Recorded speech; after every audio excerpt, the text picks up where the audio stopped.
Hey guys, welcome back to the channel. I haven't posted in a while, been kind of busy. One of the things I've been doing is I've actually got a new car. So I sold the Jeep Cherokee. We're doing some projects on it and stuff.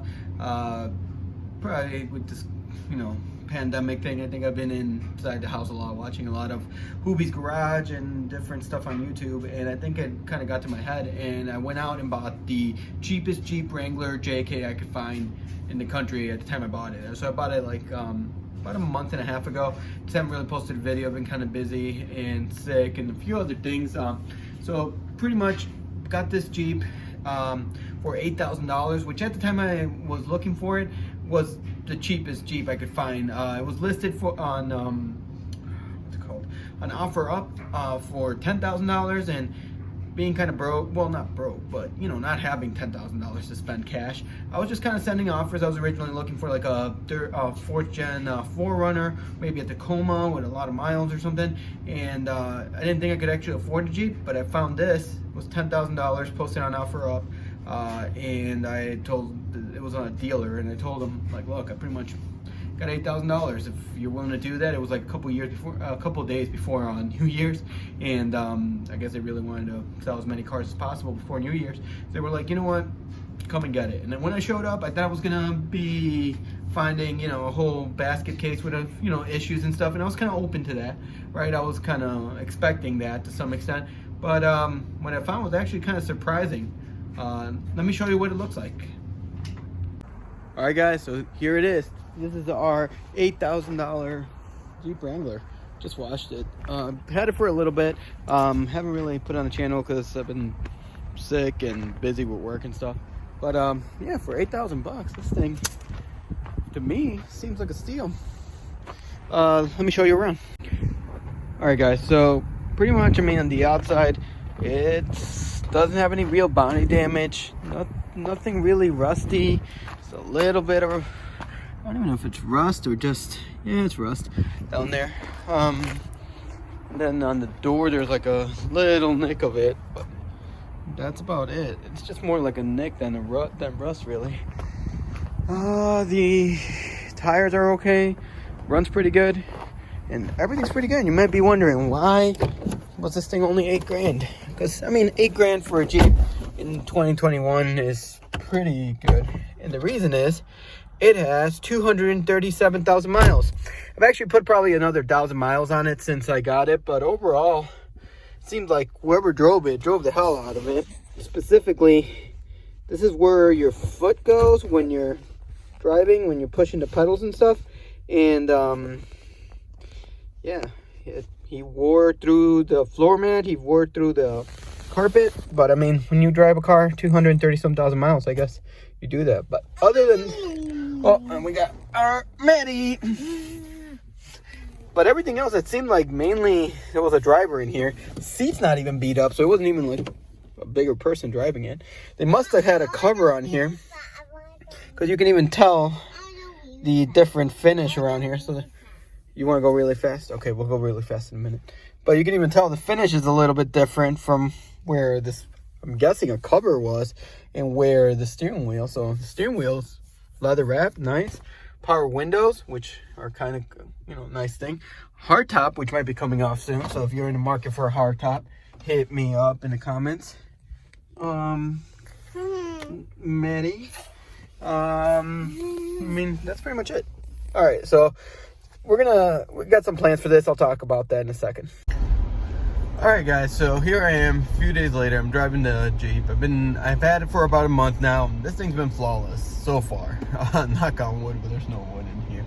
But yeah, no check engine light, starts up every time. Driven it, I think, almost 2,000 miles now, and no issues. And even though I love my XJ, and the XJs are super reliable with the 4.0 and everything, it was time for a change. I got a little bit in the fender, but nothing serious in the XJ. And I have my son with me. He's like a few months old now, and it's just like, I don't know, like I just felt like I needed something a little bit safer. The XJ is not, by any means a safe vehicle. So neither is this. This is safer for sure, but it's not like, known to be a safe vehicle. Obviously the roof comes off, right? But it's definitely safer than the XJ. It has seat belts, like what's it called, chest mount seat belts in the back in all 3 seats, which is something I kind of wanted, so I could kind of organize the kids differently back there, because I got 3 kids, so every seat's taken back there. And this actually has a little bit more room. Plus, there's always that time when you go on vacation, like you're in Moab or somewhere, and then it's really nice, right? And the landscape's awesome, you're looking out the window. But I always thought it'd be cool to go back to a Jeep, because when I had my TJs, one thing I loved about them is putting the top down. And obviously this has a hard top, which I'm probably going to get rid of in the near future and go for the soft top. But I think the plan is, when we go on road trips and stuff, I've already got some stuff on order, a rack to put the rooftop tent and stuff on it. But one of the key things I want to be able to retain is to be able to remove the top, whether it be the factory top, or maybe later I'd like to get like a frameless top. Either way, I want to be able to take off the top when we go on vacation and stuff, because a lot of times the landscape we're in, it's like really cool, and I want to be able to look around and see it.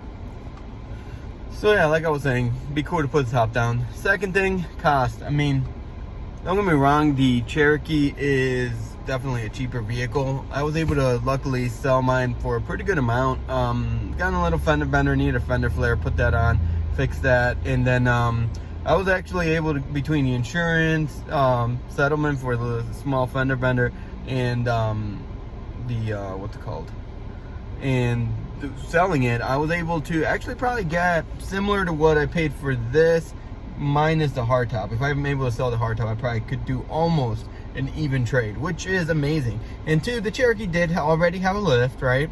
And it, in my opinion, it kind of had a lot of little things that I wanted in it, right? Like the roof rack situation was good. Where this, I had to buy a roof rack. I had to put a lift kit on it.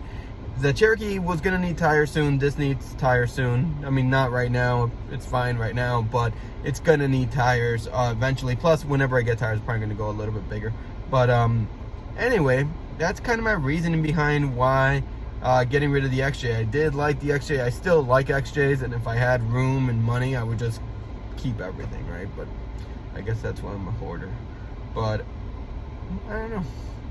I like the JK in the beginning, I'm not gonna lie. I wasn't a big fan. It kind of took me a few weeks to kind of get familiar with it and stuff. Now it's easy to work on, which is a plus. It seems like the engine was either replaced or rebuilt at some time. Transmission, there's no leaks or anything. It seems like that had some work done on it.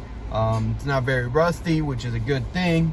And I mean, I'm pretty happy with it. So we'll see how this all turns out. And don't forget to subscribe and follow us along on kind of this budget Jeep project. I know a lot of people don't have a ton of money to be spending on Jeeps. Some people spend $50,000, $60,000, $70,000 on a Jeep. I bought this thing for $8 grand. It has a ton of miles. It has 237,000 miles right now. But so far it's done good, and hopefully it'll keep doing good, and we can take on some cool adventures soon. All right, guys. See you next time, and we'll see what we do next.